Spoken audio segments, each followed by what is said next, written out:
오늘로서 우리는 느헤미야의 13번의 설교를 통하여서 느헤미야 대장정을 마치게 됩니다. 최종 결말을 보게 됩니다. 여러분, 이 느헤미야 설교를 통해서 여러분 가슴에는 무엇이 남아 있으신가요? 우리가 느헤미야의 전반적인 역사의 흐름을 한 번 더 정리를 하고 그 안에 행했던 느헤미야의 이 사역을 정리하면서 이 마지막 13장을 좀 맞이했으면 좋겠습니다. 가장 먼저 느헤미야는 아닥사스다 왕 제20년 수상궁에 있을 때에 그의 형제 하나니로부터 예루살렘의 이 척박한 상황을 듣게 되었습니다. 그로부터 느헤미야는 하나님 앞에 금식하며 기도했고 그로부터 그는 왕의 술 관원이 되게 되죠. 이처럼 아닥사스다 왕의 신뢰를 받았던 느헤미야는 왕의 도움으로 예루살렘 성벽 중수를 위한 모든 제반 물질들과 이런 것들을 다 허락받아서 이제 예루살렘으로 오게 되었습니다. 와서 보니 예루살렘의 실태를 한번 쭉 둘러봤는데 그것을 다 자세하게 면밀히 살펴보고 이 성벽 중수에 이제 돌입하게 되죠. 그 중수 과정에 내외부적 어려움이 많이 있었습니다. 그런 어려움 속에서도 느헤미야는 기지를 발휘하여서 백성들과 함께 더불어서 이 소요를 잠재우고 지혜롭게 이 성벽을 준공해 가게 됩니다. 그렇게 그들은 혼연일체가 되어 52일 만에 이 느헤미야 예루살렘 성벽이 완성이 되어지죠. 그 일에 수고한 자들을 그들은 또한 기념비를 세워 기억하고 또 수문학 광장에서 에스라를 통하여서 함께 영적 대각성의 시간들도 가지고 하나님 말씀 앞에 다시 한번 회개하고 온전히 순종하겠습니다라고 결단하는 시간들도 그들은 가졌습니다. 그들의 결단은 이러했습니다. 자폰을 하지 않겠습니다. 안식일을 준수하겠습니다. 하나님께 드려야 될 헌물을 우리가 규례대로 드리겠습니다라는 그런 결단이었습니다. 영적 각성과 그런 회복을 다짐한 뒤에 그들에게는 실제적인 문제가 남아 있었죠. 그것이 무엇이었습니까? 바로 예루살렘에 누가 살 것인가 하는 실제적 문제였습니다. 그 가운데 그 안에 살기로 결단했던 리더들과 자원자들과 제비 뽑아서 들어가게 된 자들, 그들을 통하여서 하나님은 하나님의 백성이 하나님 나라 안에서 어떻게 살아야 하는지의 표본을 우리에게 시사해 주셨습니다. 이후 모든 체계가 잡히고 이제 이 포로기환의 역사를 제사장과 레위인들의 계보를 알려주시면서 다시는 이 반복되는 불순종의 죄를 짓지 말자라고 그들은 성대한 이 성벽 봉헌식도 하게 되죠. 그렇게 느헤미야는 이 12년간 총독으로 예루살렘에 체류를 하게 됩니다. 바로 그 시기가 아닥사스다 왕 제위 32년, 대략 BC 432년까지 이 느헤미야는 예루살렘에 체류하면서 그 총독의 일을 감당하게 됩니다. 그렇게 느헤미야는 다시 이 페르시아의 아닥사스다 왕에게로 돌아갑니다. 그런데 오늘 본문을 보게 되면 이렇게 기록하고 있어요. 6절에서 7절 말씀. 그때에는 내가 예루살렘에 있지 아니하였느니라. 바벨론 왕 아닥사스다 32년에 내가 왕에게 나아갔다가 며칠 후에 왕에게 말미를 청하고 예루살렘에 이르러서야 엘리야십이 도비아를 위하여 하나님의 전뜰에 방을 만든 악한 일을 안지라라고 기록합니다.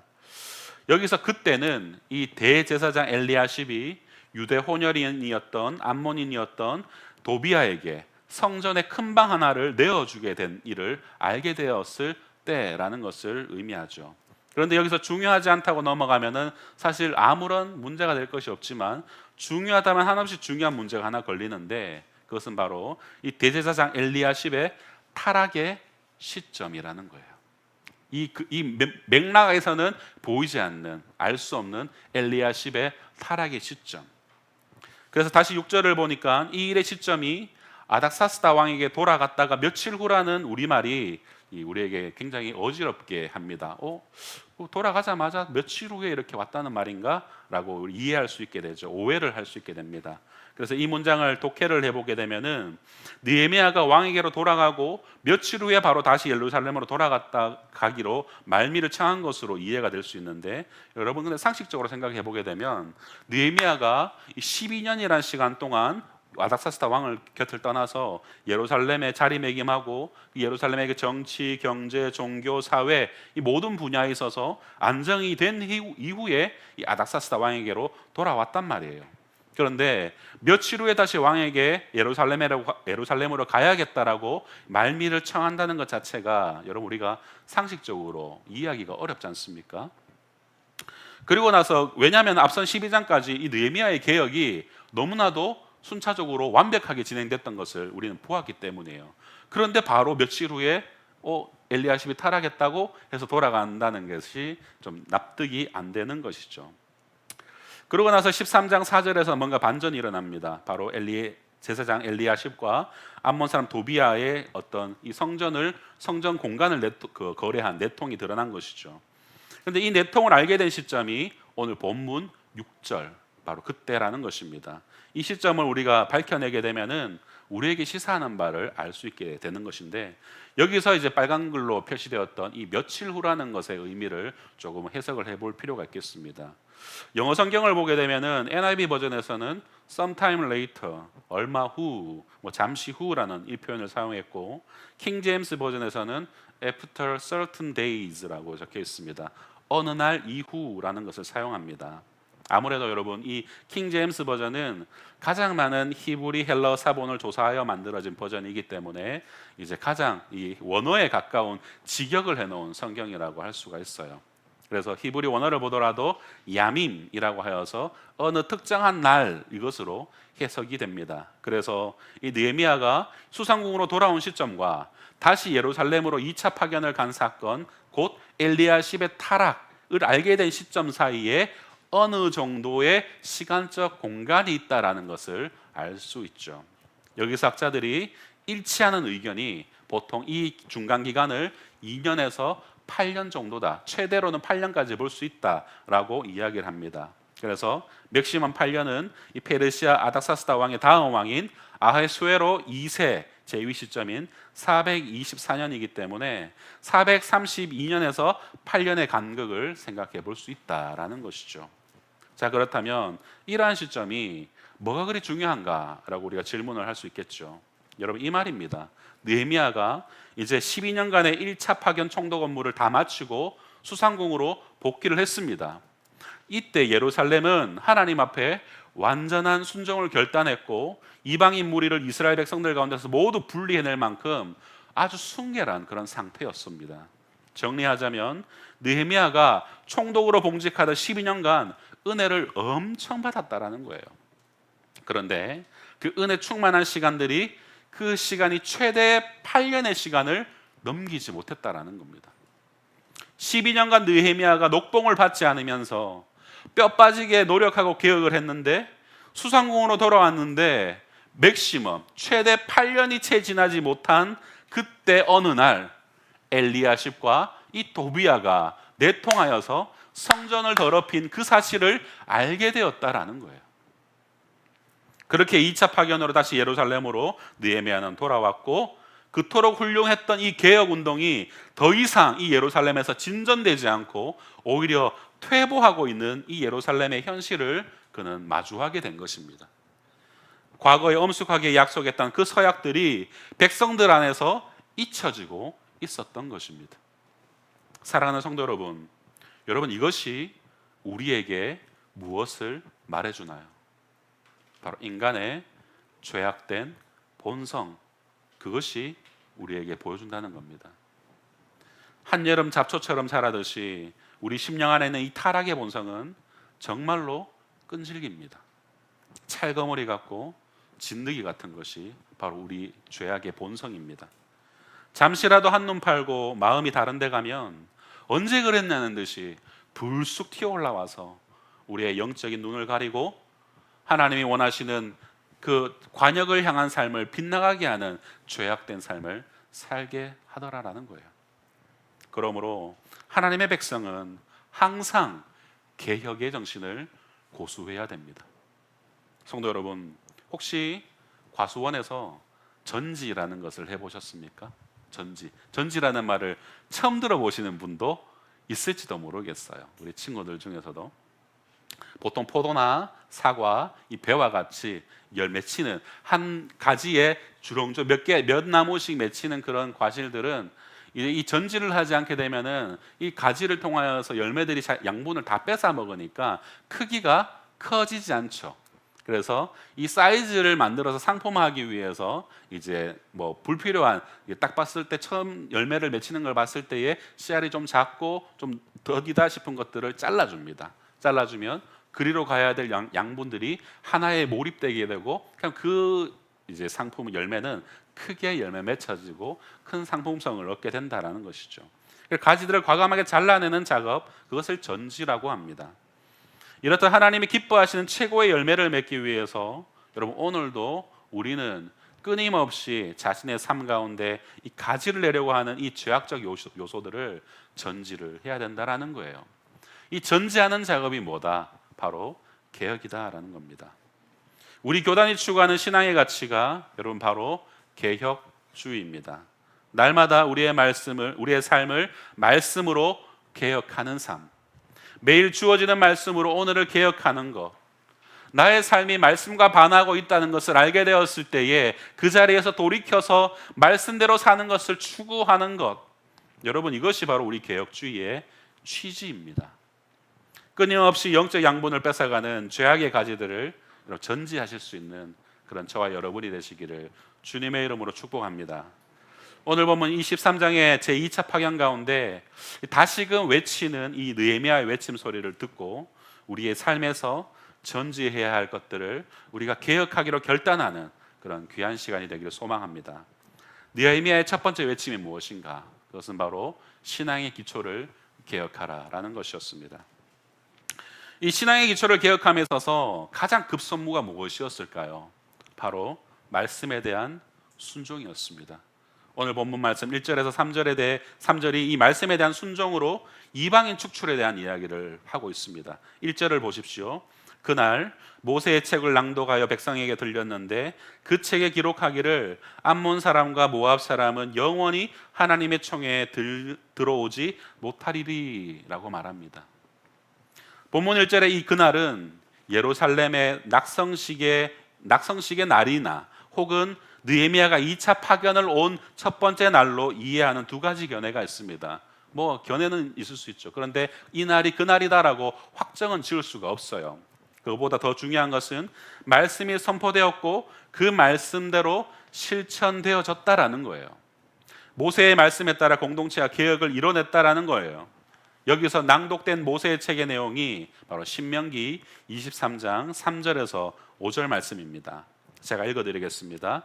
암몬 사람과 모압 사람은 여호와의 총회에 들어오지 못하리니 그들에게 속한 자는 10대뿐 아니라 영원히 여호와의 총회에 들어오지 못하리라. 그들은 너희가 애굽에서 나올 때에 떡과 물로 너희를 길에서 영접하지 아니하고 메소포타미아의 부돌 사람 부올의 아들 발람에게 뇌물을 주어 너희를 저주하게 하려 하였으나 네 하나님 여호와께서 너를 사랑하심으로 네 하나님 여호와께서 발람의 말을 듣지 아니하시고 네 하나님 여호와께서 그 저주를 변하여 복이 되게 하셨나니 라고 말하고 있죠.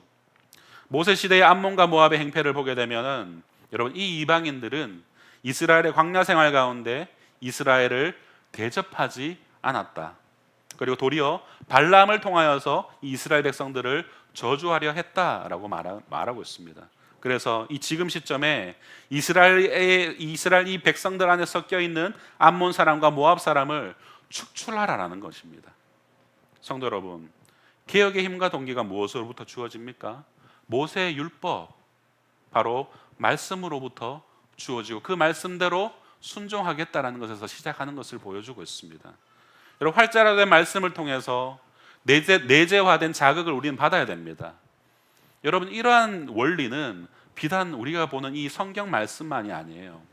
여러분, 우리가 서점에 가서 좋은 가치관을 담고 있는 책들을 만나기도 하지 않습니까? 책을 읽지 않습니까? 그 책들을 읽을 때에 책들을 활자로 만나지 않습니까? 그것을 곱씹고 생각하면서 이 글들이, 이 책의 내용들이 우리 안에 내재화를 통하여서 나의 글이 되고 나의 마음이 되고 나의 생각이 되듯이 여러분, 활자로 된 말씀을 받은 뒤에 우리는 끊임없이 이것을 나의 것으로 내재화, 말씀의 내재화를 우리는 일으켜야 하는 것입니다. 한눈으로 그냥 보고 잊어버리는 말씀이 아니라, 한 귀로 듣고 잊어버리는 그런 말씀이 아니라, 한 번쯤 읽어보고 그냥 뱉어버리는 말씀이 아니라, 이 말씀이 우리의 눈과 귀와 입을 통하여서 우리의 생각을 거쳐 우리의 가슴까지, 마음까지 새겨져야 한다라는 겁니다. 그것이 바로 내재화죠. 그것이 바로 이 개혁의 힘과 동기가 되는 것입니다. 이런 내재화 없이 우리가 삶을 어떻게 개혁합니까? 말씀이 맞다라는 건 알겠지만 말씀이 내 삶에서 정말 실현이 되는 것을 위해서는 이러한 내재화 없이 여러분 우리는 되어지지 않는다는 겁니다. 사랑하는 성도 여러분, 이 개혁의 기초는 다른 어떤 것도 아닌 하나님의 말씀입니다. 종교개혁자 존 칼빈은 이렇게 말했습니다. 말씀이 가라는 데까지 가고 멈추라는 곳에서 멈추라. 우리가 이미 세계사에서 배웠듯이 16세기 종교개혁의 위대한 이 놀라운 종교개혁의 일들은 바로 성경으로부터 출발했다는 것을 알 수 있어요. 그때 종교개혁의 5대 슬로건이 있었습니다. 그것이 무엇입니까? 우리가 익히 들어서 알고 있는 것들이죠. 첫 번째로는 솔라 스크립투라, 오직 성경. 솔라 그라티아, 오직 은혜. 솔루스 크리스토스, 오직 예수. 솔라 피데, 오직 믿음. 솔라데오 글로리아, 오직 하나님께 영광. 이 5가지의 슬로건을 가지고 종교개혁이 일어났던 겁니다. 이 5가지 가장 기본 중에 기본이 무엇일까요? 첫 번째, 솔라 스크립투라. 이것이 바로 기본 중에 기본입니다. 칼빈의 하나님 주권 사상, 루터의 이신칭의 교리, 이 모든 것은 다 성경으로부터 시작된 것입니다. 우리가 신앙을 고백하는 웨스트민스터 신앙 고백서, 그것이 그냥 어디 누군가의 학자의 입에서 나온 말로 한 것이 아니라 다 성경을 근간으로부터 발취되어진 것들이라는 것이죠. 바로 솔라 스크립투라를 기억해야 됩니다. 말씀에 대한 신속한 순종, 말씀에 대한 적극적인 순종이 삶을 바꿀 수 있는 개혁의 삶을 살게 한다라는 것, 여러분 이것을 절대로 잊지 마십시오. 이것을 잊지 않았던 이 이스라엘 백성들, 3절에 어떻게 그들이 반응합니까? 3절을 같이 읽겠습니다. 시작. 백성이 이 율법을 듣고 곧 섞인 무리를 이스라엘 가운데에서 모두 분리하였느니라. 어떻게 하였습니까? 이 말씀을 듣고 곧 즉시로 그것을 준행했다라는 것을 알 수 있습니다. 말씀을 듣고 즉각 순종하는 백성들의 모습이 여러분 우리의 모습이 되어지기를 소망합니다. 또 어떤 신앙의 기초를 이 느헤미야는 개혁하는가? 4절에서 9절 여러분 한번 주의해서 들어보시기 바랍니다. 제가 읽어드리겠습니다. 이전에 우리 하나님의 전의 방을 맡은 제사장 엘리야십이 도비아와 연락이 있었으므로 도비아를 위하여 한 큰 방을 만들었으니 그 방은 원래 소재물과 유황과 그릇과 또 레위 사람들과 노래하는 자들과 문지기들에게 11조로 주는 곡식과 새 포도주와 기름과 또 제사장들에게 주는 거제물을 두는 곳이라. 그때에는 내가 예루살렘에 있지 아니하였느니라. 바벨론 왕 아닥사스다 32년에 내가 왕에게로 나아갔다가 며칠 후에 왕에게 말미를 청하고 예루살렘에 이르렀어야 엘리야십이 도비아를 위하여 하나님 전뜰 방을 위한 악한 일을 안지라. 내가 심히 근심하여 도비아의 세간을 그 방 밖으로 다 내어 던지고 명령하여 그 방을 정결하게 하고 하나님의 전에 그릇과 소재물과 유황을 다시 그리로 들여놓았느니라. 바로 성전의 정상화를 개혁했다라고 말하고 있습니다.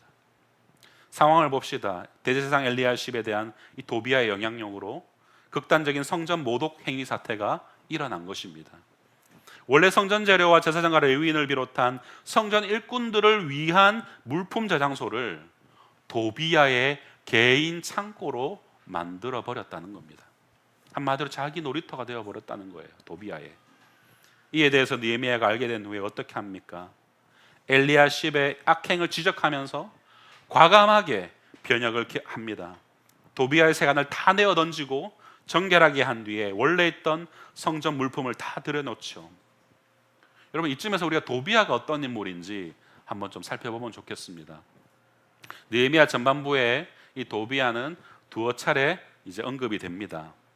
먼저 오늘 4절에서 도비아는 대제사장 엘리야십과 내통한 자다라는 것을 알 수 있습니다.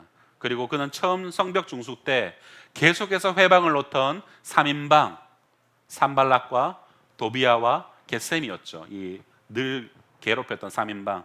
이 중에서 바로 도비아도 있었던 것입니다. 또한 앞선 느헤미야 2장 4장에서 이것이 소개되고 있죠. 그리고 6장에서는 느헤미야를 암살할 계획을 세운 사람 중에 한 사람도 도비아였습니다. 이스라엘에게는 아주 가시 같은 존재가 바로 도비아였습니다. 그는 또한 예루살렘에서 중요하고 영향력 있는 귀족들에게 접근을 하여서 정략 결혼을 통하여서 예루살렘에서 막강한 권력의 위치까지 오르게 되었고, 이제는 이 도비아의 영향력이 대제사장에게까지 미쳐서 하나님의 성전 가치를 완전히 땅에 쳐박아 버린 장본인이기도 합니다. 이는 비단 도비아만의 문제가 아니었습니다. 대제사장 엘리야십도 너무나 큰 문제였죠. 그는 성전의 총책임자이면서 사사로운 일로 하나님의 성전을 더럽힌 자이기 때문입니다. 성전을 더 견실하게 지켜내야 될 총책임자인 대제사장이면서 사사로운 이익에 눈이 멀어버려 그 신앙의 양심을 팔아버린 그런 자의 전형이 되어버린 자, 그 자가 바로 대제사장 엘리야십입니다. 사랑하는 성도 여러분, 지금 우리의 상황을 한번 비춰봅시다. 오늘날에 여러분 도비아 같이 집요하고 끈질기게 교회를 무너뜨리려 하고 교회 사역을 회방하면서 선하고 신실한 목회자를 끌어내리려는 은밀한 중에 기동하고 있는 사단의 권세, 사단의 세력, 사단의 계략이 존재합니다. 여러분, 사람은 약해서 사람이 그렇게 할 수 없어요. 사단이 하는 짓들이에요. 사단이 사람의 연약함을 들어서 흔들어서 교회를 무너뜨리려고 하는 것입니다. 나는 그런 악한 세력에 붙잡힌 바 되지 않을 거야. 나는 그 사단의 세력을 나 잘 분별하니까 나는 아무 문제 없을 거야 라고 결코 자만해서는 안 되는 것입니다. 자만하는 순간 사단은 옳다구나, 네가 내 먹잇감이다 라고 우리는 붙잡히게 될 것입니다. 깨어 있어야 됩니다. 사단은 언제든 우리의 약함을 공격하여서 교회를 무너뜨리고 교회를 회방하려 한다라는 것을 우리는 잊어서는 안 됩니다. 또한 그러한 악의 세력에 협력하여 교회의 가치를 떨어뜨리고 사역의 소중함을 경홀히 여기는 엘리야십과 같은 사꾼 목회자들도 사라져야 할 것입니다. 혹자가 그렇게 얘기합니다. 목사님은 저희가 금식하며 기도해서 응답받은 분입니다. 기도응답의 결과만으로 여러분 우리가 자만해서는 안 되는 것입니다. 더 중요한 것은 목회자가 세상 가치와 담합하지 않고 여러분에게 세상 가치를 가르치는 자가 아니라 끝까지 포기하지 않고 오직 말씀, 오직 예수를 전하는 자로 설 수 있도록 흔들리지 않는 이 말씀의 진리를 수호할 수 있는 진리의 수호자가 될 수 있도록 여러분은 끝까지 목회자를 위해서 기도로 동역을 해주어야 하는 것입니다. 느헤미야가 엘리야십을 철석같이 믿고 대제사장직을 맡겼을 터인데 8년도 안 된 시간 안에 이토록 타락할 수 있었던 것은 오늘을 살아가는 우리에게 경종을 울리는 내용입니다. 8년까지라도 가면 다행이죠. 여러분, 우리가 말씀 안에 서 있지 않다면, 우리 또한 공동체를 무너뜨리는 악의 세력을 분별하지 못한다면 수개월, 수일 만에도 무너질 수 있는 것이 여러분 우리들이라는 것을 우리는 인정하고 인식해야 합니다. 사랑하는 성도 여러분, 저와 여러분의 신앙생활의 기초를 개혁합시다. 말씀에 순종하는 삶으로 여러분의 생활을 다시금 디자인하십시오. 어떻게든 말씀에 순종해 보겠노라고 몸서리치게 몸부림을 한번 쳐보십시오. 교회를 더럽힌 악한 세력을 분별하여서 교회를 성결하는 일에 내가 쓰임 받아야겠다라는 그런 다짐들을 하십시오. 여러분, 그런 의미에서 말씀을 읽는 것과 더불어서 여러분 565의 추천도서, 스크루테이프의 편지가 여러분에게 큰 인사이트를 줄 것입니다. 책 읽자라는 말입니다. 말씀을 탐독하십시오. 말씀을 읽으십시오. 느헤미야의 두 번째 외침은 신앙 행위의 태도를 개혁하라라는 것입니다. 여러분 10절을 보겠습니다. 10절 함께 읽겠습니다. 시작. 내가 또 알아본즉 레위 사람들이 받을 몫을 주지 아니하였으므로 그 직무를 행하는 레위 사람들과 노래하는 자들이 각각 자기 밭으로 도망하였기로. 아멘. 성전 봉사자들의 생활이 어렵다 보니 그들이 생활비를 받지 못하니까 어떤 일이 벌어집니까? 살려고 각각 자기 밭으로 도망하게 됩니다. 무슨 말인가요? 성전의 역할이 완전히 무너져 버렸다는 것이죠. 그렇다면 왜 생활비를 못 받았습니까? 앞선 9장과 10장에서 그들이 성전을 위해서 이제 일정 헌물을 드리겠다는 그런 규례도 세우고 그것을 지키겠다고 결단하고 다짐했었는데 그들에게 다짐했던 그 규례들이 그냥 안 지켜진 것이죠. 8년 안에 그것이 완전히 무너져 버렸던 것입니다. 그렇게 되니 성전 봉사자들의 삶이 무너져 버린 것이죠. 그러니 어떻게든 가족을 먹이 살려보려고 밭으로 도망한 것입니다. 제사장을 비롯한 성전 봉사자들의 생활을 책임지겠다는 약속을 잊어버린 것입니다. 그러니 자연스럽게 성전을 섬길 자들이 없으니 성전이 타락해버린 것입니다. 성도 여러분, 이것이 우리에게 무엇을 시사합니까? 헌금 생활의 중요성을 알려주는 것입니다. 이것은 우리가 공동체 한 구성원으로서 공동체를 섬기는 교육자를 책임지는 태도가 성전 타락을 막을 수 있다라는 것을 우리에게 보여주고 있어요. 여러분, 11조 생활을 어떻게 하고 계십니까? 물론 지금 학생들은 어렵겠죠. 하지만 용돈을 받으면, 장학금을 받으면, 예상치 못한 물질이 생기면 여러분은 그것을 구별하여 하나님께 드리고 있으십니까? 어디서 이상한 유튜브 영상 같은 거 보고 와서는 이 11조라는 것이 구태의연한 구약의 그냥 폐기된 언약일 뿐이다 라고 이런 이상한 소리를 한다면 여러분, 그 사람은 정말 신앙생활을 잘못하고 있는 것입니다. 왜일까요? 그러한 11조에 대한 태도, 곧 물질에 대한 여러분의 태도가 종국적으로는 성전을 유지하느냐, 성전을 타락시키느냐의 바로미터로 이어지기 때문이에요. 11조에 대해서 누차 이야기 들으셨겠지만 여러분, 우리 교단의 신학에서는 이 11조가 내 삶의 모든 것이 하나님께로부터 왔다라는 것을 믿음으로 수납하는 행위가 10의 1을 드리는 이 11조의 의미입니다. 그렇다고 10의 9는 내 거야, 10의 1을 드렸으니 10의 9는 내 거야, 이것도 아니에요. 내게 허락하신 10의 9조차도 하나님의 것임을 고백하는 것이 11조의 정신입니다. 우리는 그 11조를 통해서 이 성전을 유지하고 성전을 섬기는 교역자의 삶을 책임지게 되는 것입니다. 11조를 못하는 이유가 있을 수 있죠. 삶의 핍절함이나 처한 상황이나 또 다른 여러 가지 연유로 못할 수도 있습니다.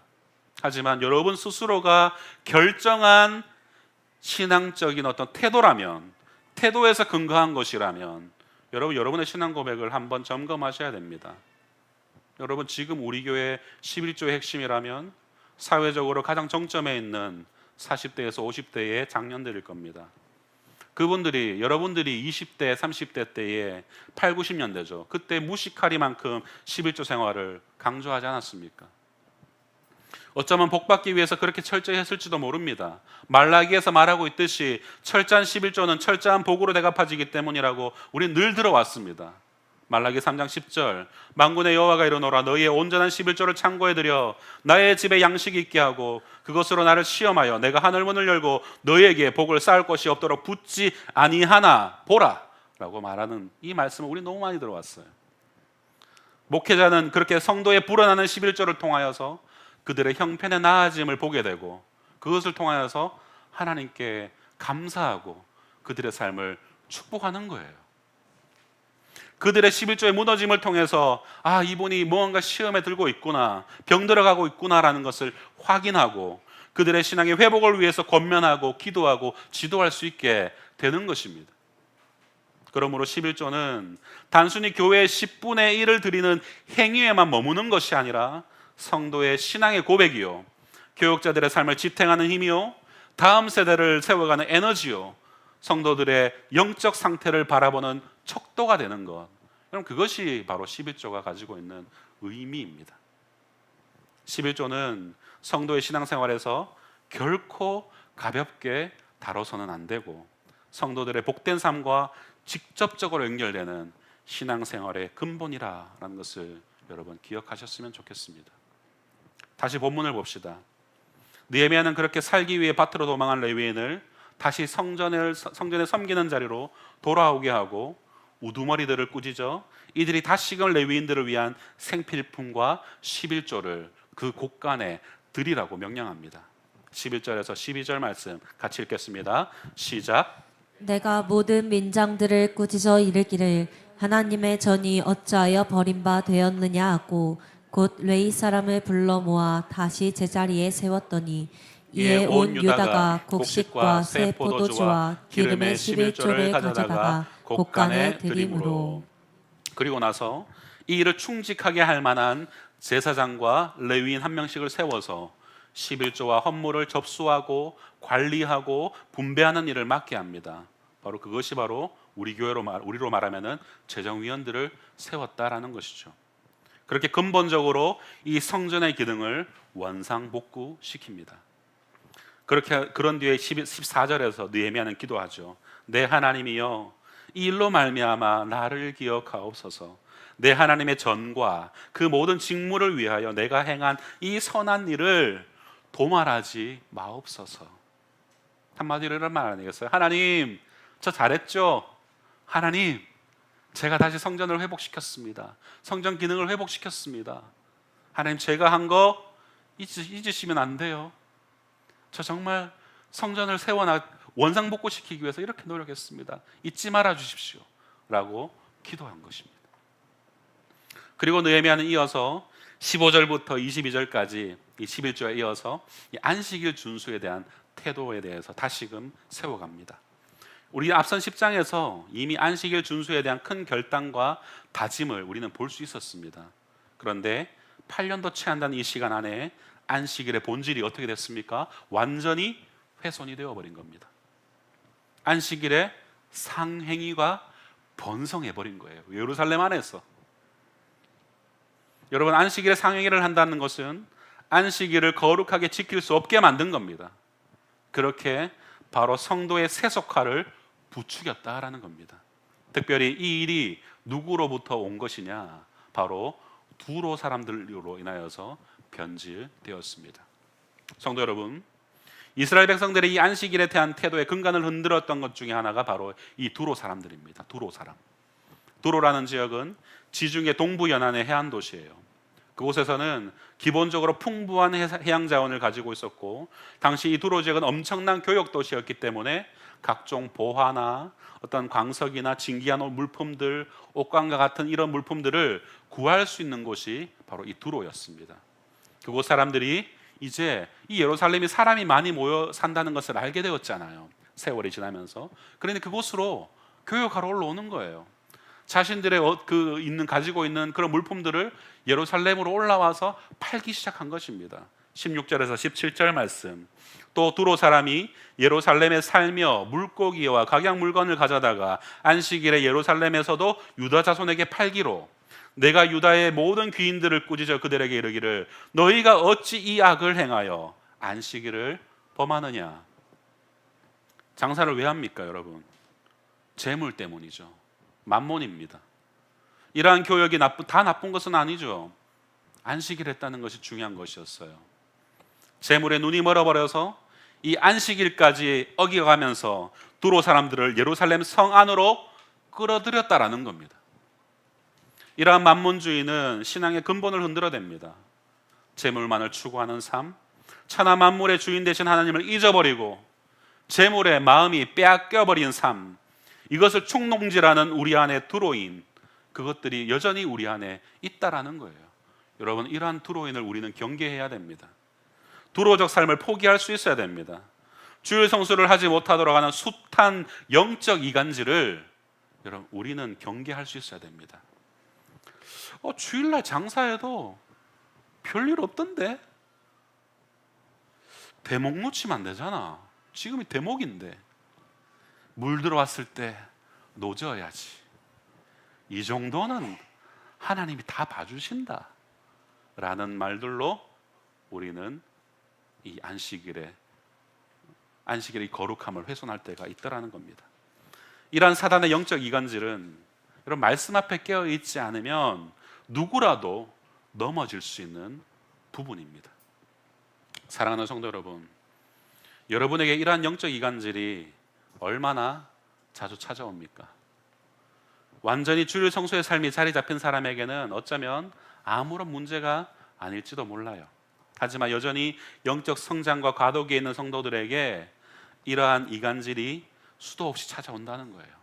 그리고 중도에 이탈을 해버리게 되더라는 겁니다. 부디 여러분, 이러한 이간질 앞에서 주일 성수를 선포하고 하나님이 책임져 주신다라는 것을 온전히 신뢰하는 태도를 견지하시기를 주님의 이름으로 축복합니다. 그리고 마지막으로 느헤미야는 다시 한번 이방인과의 결혼 금지를 맹세하라고 종용합니다. 이것은 곧 일상이 이 언약 백성다운 태도로 회복하라는 말이에요. 에스라와 느헤미야의 개혁 중에서 가장 중요한 사안이 바로 이 부분이었습니다. 외적으로 가장 확실히 드러나는 삶이었던 것이죠. 이방 여인과의 결혼 문제는 이방신과 관련된 종교 문제만이 아니라 그 자녀들에게 이어지는 언어 문제, 생활 습관 문제와 같이 히브리 민족 일상의 고유한 독특성을 말살할 수 있는 위협적인 요소가 되었다라는 거예요. 오늘날로 보자면 일상의 성도다움을 잃어버렸다라는 것을 말할 수 있는 것입니다. 그렇게 느헤미야는 그들을 책망하고 징벌함을 통하여서 이방 여인을 다 내쫓습니다.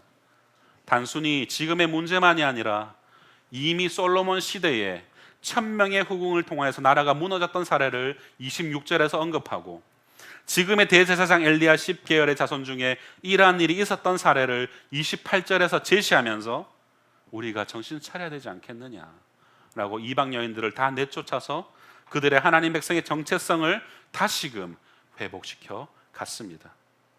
그렇게 느헤미야는 11조에 대한 태도, 주일 성수에 대한 태도, 일상의 성도다움에 대한 태도에 대해서 다시금 회복시켜 그들의 신앙의 태도를 개혁시켜 갔던 것이죠. 왕관의 보석 같은 사랑하는 성도 여러분, 말씀을 맺을까 합니다.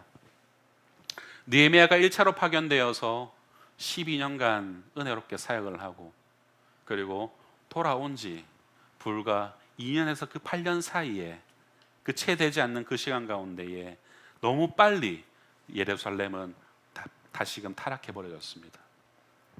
하지만 느헤미야는 다시 돌아와 타락해버린 이스라엘을 다시 한번 회복하려고 기도하며 바로잡아 갑니다. 여러분, 신앙의 기초를 개혁합시다. 먼저는 말씀에 순종하는 생활로 돌아옵시다. 그리고 인간의 연약함을 흔들어 교회를 어지럽히려는 사단의 계략을 우리가 분별하여서 교회를 성결하게 하는 일에 우리 모두 쓰임받았으면 좋겠습니다. 두 번째로 신앙의 행위의 태도를 개혁합시다. 11조는 우리 신앙의 고백입니다. 여러분, 11조를 회복하십시오. 단순히 물질만을 말하는 것이 아닙니다. 우리의 삶의 11조 회복하셔야 됩니다. 나의 모든 삶이 주님 것입니다 라는 그 고백을 회복하셔야 된다라는 말입니다. 주일 성수를 회복하십시오. 주일 성수는 우리 신앙의 뼈대입니다. 재물에 흔들리지 않게 하십시오. 주일 성수를 여러분 지켜내시길 바랍니다. 일상의 성도다움을 여러분 지켜냅시다. 일상의 말씀으로 살아내는 성도가 되기 위해서 우리가 끊임없이 싸웠으면 좋겠습니다. 이처럼 느헤미야가 외쳤던 이 개혁의 구호들이 오늘을 살아가는 우리의 일상의 삶에 스며들 수 있었으면 좋겠습니다. 성도 여러분, 이제 느헤미야를 마칠까 합니다. 여러분, 느헤미야서는 기도로 시작하여서 기도로 끝을 맺고 있습니다. 그 과정 속에서 이 느헤미야의 가장 핵심 인물이었던 이 느헤미야는 고혈을 짜내는 고통과 울부짖음이 그의 삶에 있었습니다. 이러한 그의 개혁적 삶이 그냥 나왔겠습니까? 결국 그는 하나님을 온전히 신뢰하며 자신에게 주신 그 사명을 완수하여 냅니다. 그리고 그 기도는, 그의 마지막 기도는 너무나도 선명합니다. 31절 후반절, 내 하나님이여 나를 기억하사 복을 주옵소서. 하나님, 내가 하나님을 위해서 했던 일들을 하나님 아시지 않습니까? 기억해 주십시오. 그리고 그에 합당한 복을 내려주십시오. 여러분, 어쩌면 우리는 하나님께 기억된 바 되지 못할 만큼 너무 무너져버린 삶을 살아서 하나님께 복을 달라고 진심으로 느헤미야처럼 복을 달라고 기도하지 못할 그런 지경에 처했을지도 몰라요. 여러분, 우리가 하나님 앞에 하나님 나를 기억해 주십시오, 하나님 나를 기억해 주십시오 라고 당당하게 복을 구할 수 있을 만큼 삶을 기억하며 살아내고 있었습니까? 우리는 어쩌면 지금의 역사 속에서 느헤미야만큼 중요한 역할을 감당할 수 없을지도 모릅니다. 그러나 여러분, 우리가 기억할 것은 그가 백성들을 향해서 외쳤던 이 삶, 하나님 중심의 삶, 성전 중심의 삶, 하나님께 온전한 신앙 고백을 드리는 삶, 주권을 인정하는 삶, 그런 삶을 우리는 살아낼 수 있습니다. 같은 맥락에서 사도 바울은 디모데후서 4장 6절에서 8절에 이렇게 말하지 않습니까? 전제와 같이 내가 벌써 부어지고 나의 떠날 시각이 가까웠도다. 나는 선한 싸움을 싸우고 나의 달려갈 길을 마치고 믿음을 지켰으니 이제 후로는 나를 위하여 의의 면류관이 예비되었으므로 주 곧 의로우신 재판장이 그날에 내게 주실 것이며 내게만이 아니라 주의 나타나심을 사모하는 모든 자에게도 주실 것이다. 여러분, 이 고백이 우리의 고백이 되었으면 좋겠습니다. 저와 여러분, 우리는 모두 주의 나타나심을 사모하는 자들입니다. 우리도 느헤미야처럼, 사도 바울처럼 이렇게 고백하는 인생이 되어지길 소망합니다. 내 하나님이여, 나를 기억하사 복을 주옵소서. 나는 선한 싸움을 다 싸우고 달려갈 길을 다 달리며 믿음을 지켰습니다. 이 고백을 하실 수 있는 그런 저와 우리 성도님들 되시기를 주님의 이름으로 축복합니다. 함께 이 시간 찬양하며 나가겠습니다.